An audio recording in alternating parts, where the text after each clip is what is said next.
alligators. Today, we are going to continue our unintentional series on Shawn Mendes and his relationship with Camila Cabello, because Shawn's had a big few weeks, right? New album, new song, new documentary, and through it all, he's just been talking about how much he loves Camila. Yay! I mean, I'm happy, but I'm so sad for us, right? And the pervasive narrative he's had is that he was obsessed with her forever, super in love with her, all the songs are about her. And it just made me ask, what's it actually like to get the person you're obsessed with? Is it all it's cracked up to be? Or is it kind of a nightmare dressed in a daydream? We're going to break down their relationship, some undercurrents that I think are going on, plus Hailey Baldwin and Justin Bieber's relationship, because theirs is very, very similar. And you know, there's some overlaps with these couples. Oh, it's so weird and incestuous that I love it. And more importantly, what we can learn from this. Now, I know what you're saying. Well, I haven't landed the guy I'm obsessed with, so I'm turning this video off. Stick around, because I think what I'm going to tell you is going to maybe help you dial down the mania of obsession over this guy and why Hurt Lockers, if you're new, I'll explain what that is in a minute, why landing your Hurt Locker might not be all it's cracked up to be, and what to do if that's a situation in which you find yourself. But before we get started, I want to remind you that if you have a love question you want to talk to me one-on-one, you can find me in two ways. First, on my website, if you want to submit like a written question that's a little bit longer, or if you would like a video chat with me, you can head on over to Cameo and do it that way. I get back to you ASAP. I love to connect with you guys. It's the best. Also, big announcement. We have a holiday charity, guys. You know I love to do a fundraiser. Last year, we raised $15,000 to get a homeless mom of 3 off the streets in Atlanta and into her own apartment, and I'm just so proud of you guys. This year, we are returning to a charity that we've helped out before, the Gethsemane Garden Baptist Church. It is a Black Baptist church in the Lower East Side of New York City. It's a church I would attend when I lived there, and I got involved with them because I basically just cold called them and like, hey, do you guys need holiday gifts and do you need help? And they were like, yes, you're an angel. I was like, get to know me. But they just really welcomed me in, and you know, almost all of their congregation is below the poverty line. It's a lot of kids and it's a lot of seniors, and they need a lot of help, especially this year. And last year we raised money for them. We raised money for school supplies and warm winter coats. And this year they really have been left behind by the charity scene in New York. There's just so much that people need right now, that they, you know, these charities and the bigger organizations, they can't help everyone, but we can pick up the slack. We can pack build. So I've started a GoFundMe that all the money goes directly to them. Honestly, if you can give $1, $5, those are the majority of the donations that got the homeless mom off the streets. It was just $1 here, $5 there. Don't think you got to mortgage the house to be helpful. So I'm going to put the link in the bio, and you know, we can really cut out the middleman and make such a direct, real impact on people. And isn't that just the meaning of life and of Christmas? Yes. So let's talk Shawn and Camila, because Shawn is talking Camila. It's almost all he talks about. And I mean, obsessed with that girl, obsessed with her. And we talked in the video the other day when we did like a breakdown of his In Wonder documentary on Netflix, and like the 7 traits of an alpha male. And I floated the theory that Camila is Shawn Mendes' Hurt Locker. Now, what's a Hurt Locker? What's a Hurt Locker? If you're new here, you might not know what that term is. It's a term I came up with. It's a Hurt Locker is a person in which we store our hurts. It's someone we imprint on when life is maybe not necessarily going poorly, but when we're in a vulnerable place. And for Shawn Mendes, that was starting his life as a pop star. He opened for Fifth Harmony, and he was just new and green and wide-eyed. And Camila was like polished, and she just knew it, and she kind of took him under her wing. Love it if he was under my wing. Anyway, and he imprinted on her Hurt Lockers, and the boys we fixate on and we become obsessed with. They're not only emotional getaway cars. Take me out of this anxiety and this panic, fix me, heal me, distract me. They're not always people we want to date. Very often, they're people we want to be. And we don't know how to process that. If it's another girl, you know, a platonic thing, we're like, oh, I've got a girl crush, I want to be just like her. It can veer into something negative. Oh, I'm going to stalk her online. I'm going to single white female her. I'm going to try to tear her down. But with boys, it translates as just blind obsession. right? When I think back on my Hurt Lockers, they were all extremely high achieving men, extremely high in some category. They were professional athletes. They won a Stanley Cup. Oh, that one's actually got a Grammy. My most recent Hurt Locker was in Montana. I mean, it was still in the amorphous stage of forming the Hurt Locker, and I managed to like get out before like it really took over. I mean, get out is a relative term. I managed to identify what was going on. He represented social inclusion. He was high achieving in the social world of Montana, and I had none of that. I moved here not knowing a single person. So Hurt Lockers appeal to you in different ways at different times in your life, depending on what is going on inside. And so I think Shawn really imprinted on Camila, was obsessed with her for years, even though his fame eventually completely eclipsed hers. I mean, okay, Shallon. I think he is more famous. I do. I mean, she's a great artist, and her album was actually awesome. Her album was great. She just annoys me, but she's got talent. But I mean, he is just such a force, and he is, I don't know. What do you guys think? Do you think Camila is more famous? I think that's an interesting posit. But let's say that they're the same. He never let go of that obsession with her. And that is very significant. I think that that's significant because this is how Hurt Lockers go. Very quickly. Does it go from, I like him. Oh God, fuck, I really like him. I'm obsessed with him. I'm just realizing things. What happens after obsession is mythology.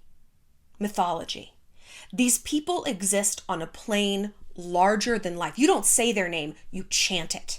It is an incantation, and you live and die by their attention. Oh my God, he texted me. Oh my God, he Snapchatted me. Oh my God, I saw him at the bar.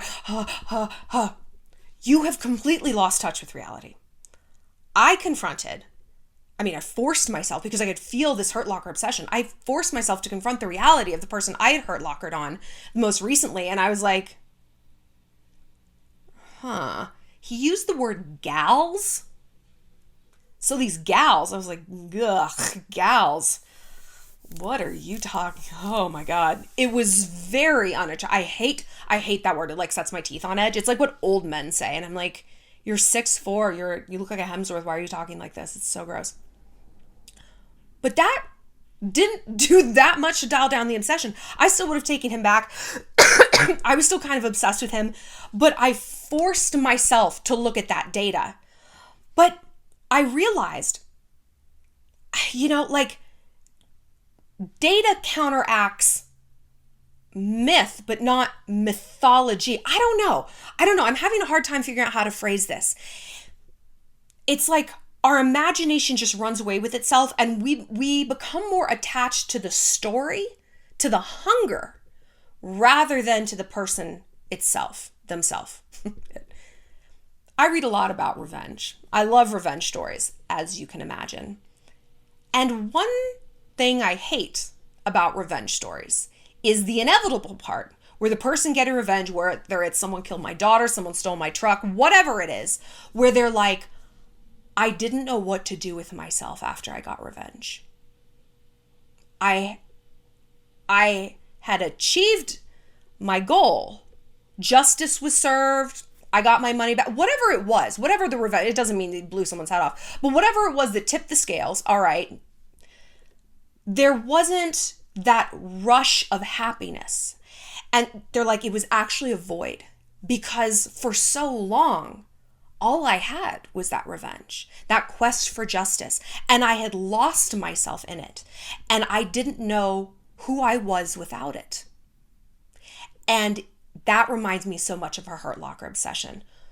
Who are we without being the girls who's in love with James? I'm in love with James. That's how it is. Who are we if we're not the brokenhearted one, or, I'm his secret girlfriend, like this sort of amorphous label we've put on these men and our situation, the story we tell ourselves about this. So when you get your Hurt Locker, it can be a very strange feeling. Now here's where I want to talk about Hailey and Justin and Shawn and Camila. Because one thing, and I've talked to you guys who've like landed your Hurt Locker, and it's not the question that I think you're going to tell me. Like, wow, how do I keep this going? And how do I like feel like I'm an equal now? It's not that. It very rarely is that. It's, this isn't exactly as cool as I thought it was going to be. Once that initial high wears off, holy shit, they're in my house and they're texting me that they love me and we're going out on dates and we're posting on Instagram. Once you like get past that honeymoon period, you're like,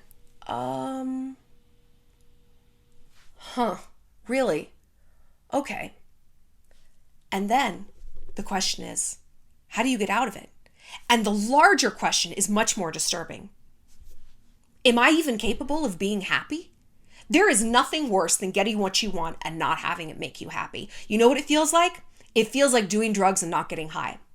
If you watch Intervention or shows like that about drug addicts, you know, you talk to them, the producers talk to them, and the drug addicts always say the same thing. They're like, I don't shoot up to get high. I shoot up not to get sick. I don't even feel high anymore. And I don't feel good about myself. Like the way I felt when I first started doing drugs was nothing matters. I have no pain. I'm confident, whatever. They're like, I don't feel like that anymore. I feel miserable and simply less miserable when I'm doing the drugs.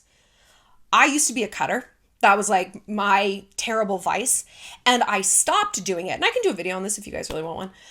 I stopped doing it when it stopped working, when it stopped having that drug-like effect. And that's when I was like, oh, fuck, the drugs don't work now. Now I have to actually face what's going on. I have to actually deal with unresolved trauma or my complete lack of appropriate coping mechanisms. Because like, I can do this all I want. It doesn't add up to anything. And boys in love can be the same way. Because what is a Hurt Locker? It's that emotional getaway car. And what happens? You running out of the bank, you get in that emotional getaway car, you're like, go, go, go. And at some point you have to be like, where are we going?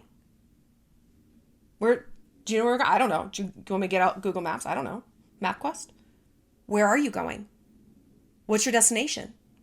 To do what? These questions have to be answered eventually. If you want someone to distract you, I mean, yeah, you could fill your life with 1,000 men who are just going to distract you in this endless Groundhog Day loop.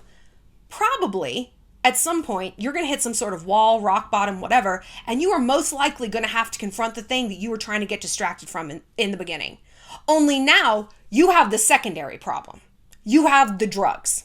The drug addict, and it's such a crystal clear example when it is actual drugs. It's like, she was raped in college, she started doing heroin, now she's on the fucking streets, she's a lot lizard at a truck stop. If she had just dealt with that trauma, even though it's unfair, obviously, she wouldn't be in this position. But now she's got to deal with the trauma, and she's got to clean herself up from drugs, and get back off the streets. Like, it's just, there's so many additional things. And we forget that it's that way with men. We forget it's that way with love. That, like, you can completely package up your hurts, store it in this man as the Hurt Locker, and be like, that mess is gone. No, it isn't. It's just in a different container. And now this container, instead of being in like an actual locker, this is a container that has his own problems too. He's a problem in and of himself. I mean, problem in that it's a relationship. You got to deal with it. You got to connect. And then you also got to deal with what you stored inside him. You have to deal with what he represents. So Justin and Hailey, I think, are an interesting example because there is no doubt that Justin was Hailey's Hurt Locker. We've talked before about how he absolutely annihilated her emotionally when they first dated a few years ago. I don't know if he was her first, who cares? It's her body. But he was certainly her first love, you know? And I've dated celebrities. I mean, one of the Hurt Lockers I was talking about is one of the most famous athletes in the world. And let me tell you something. It is a high when you're by their side, and it is the lowest of lows when you're trying to get over someone who is everywhere. Who's everywhere. I mean, can you imagine trying to get over Justin Bieber? Oh. Or any famous man, right? And so Hailey stewed in this Hurt Locker situation for years, you know? He just totally dumped her, cheated. He was a monster. He was in a really bad place. And I always remember this interview he gave when it kind of first came out that they had first started to date. And she was very like casual about it. She's like, you know what? Hey, he's going on tour. I'm not like putting my life on hold. And I was like, wow, good for you, girl. And he was like, you know, I forget exactly what he said, but I remember him saying, I don't want to damage her. She is a girl I could potentially marry and I don't want to damage her. Do you guys remember that? If you can find it, put it like in a comment, because I want to go back and read it. And it's like he could see what a mess he was. Like whether he was willing to confront it enough to change it, obviously that was not the case at that time, but he knew what he was going to do to her, and he did damage her, and she imprinted on him. She was newly famous. She was new to the sphere. She was so young. I mean, that in and of itself, what was she, 19, 18? Like, come on. Everyone you meet is a Hurt Locker. My God. So, of course she was going to stay obsessed with him. And so when he came back to her, of course she was going to take him back. Of course Shawn was going to be with Camila if she let him walk through that door. Of course. How do you betray the mythology you have written? The gospel of Camila, the gospel of Justin. I am the architect of this script, of this holy Bible I have written. Who am I to tear it up? Who am I to be a betrayer and a treasonist? You're not going to do that. You're going to say, oh my God, yes.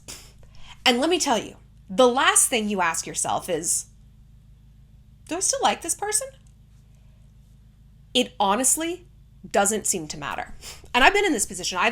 I've gotten my Hurt Locker and I was like, how could I say no to this? First of all, there's the layer of, there's, you know, what I always call the Greek chorus of everyone in your life being like, oh, really? You don't want him? Look, I guarantee you, none of your friends want you to actually get together with him. They would be delighted if you were like, I don't like him. You'd be like, oh, thank God. The spells worked, thank God. But you go forward with it because how can you not see it through? I get it. And then the reality sets in that, oh, was it this person I was obsessed with? Or was it the idea of them? Was it the distraction from where I was in my life that actually was my obsession? And then, what do? I would not be surprised if both Hailey and Shawn are in very similar positions of looking at their partners and being like, oh, okay. Yeah, no, I signed up for this. That's cool. Now, Shawn seems very happy. He talks all about Camila, but I'm sure there's moments where Camila ceased to be this mythological siren and was just a human woman.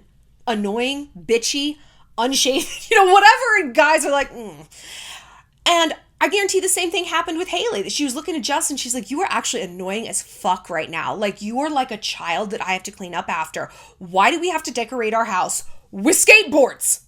Are you Bart Simpson? I'm sure that happened. And when that does, you know what you feel? You feel fucking trapped. Why? Because of the mythology. It's like you're this religious zealot and you founded this church and you can't be the one to be like, you know what? This is a false god. I don't know what I've been worshiping. I'm so sorry. No. You were baptized in this. There's a lot of religious metaphors in here today. But you also can't take a step back and be like, okay, the reality of this person did not match my mythology, because you feel embarrassed, you feel stupid, and you feel like everyone in your life is like, no shit, that you're the last to see how completely unimpressive or toxic or just average or whatever this person is. Thank you for being the last person to see that actually this relationship is just full of the everyday drudgery the relationships are. It is not going to be a constant mythology state. At some point, the sex has to end, the looking at each other has to end, that feeling of, holy shit, I can't believe this is happening, does dissipate and taper off, and you are left with a relationship. A normal-ass relationship that you don't feel like you can get out of. Hailey seems happy. Shawn seems happy. I'm happy for them. I don't care. I don't care about their lives. I care about your life. I care about your life. And I care about us chasing an idea rather than an IRL situation that is truly compatible with us. How do we avoid this? Ugh. I know. Ugh. We look at what it is we're running from. I avoided my Montana Hurt Locker from like imprinting on me in the biggest fucking way by trying to be him. Ooh, that's creepy. Is that creepy? It feels creepy to say. But I was like, you know what?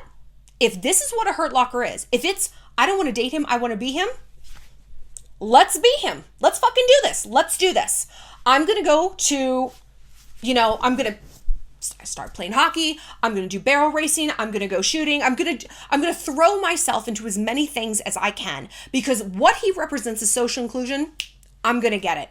I'm going to start doing more YouTube videos. I'm going to talk to you guys more. I'm going to talk to my friends back home more. I'm going to plan some trips. I'm going to create a life of richness and those social inclusion needs, so that when I look at him, I don't hear getaway car. I hear gals, gals, gals. And eventually the tipping point occurred, and I was able to get a foothold in the neutrality that we need in order to move on from someone, or not even to move on, just to put them in a healthier category. I'm not saying I wouldn't date him now. I mean, I have a boyfriend, you know what I mean? But like, if I was single, I'd be like, okay, now I can evaluate you from a neutral standpoint. Yeah, you're tall. Yeah, you're hot. Yeah, you told me the story of when you're working in Blackwater and the way you get people to talk is to drill a hole through their hand. That's quite a story. I can evaluate whether or not I actually like that. He knew so much about Montana. He knew about this mountain range, that mountain range. Well, I know about it too now. I got myself a goddamn map.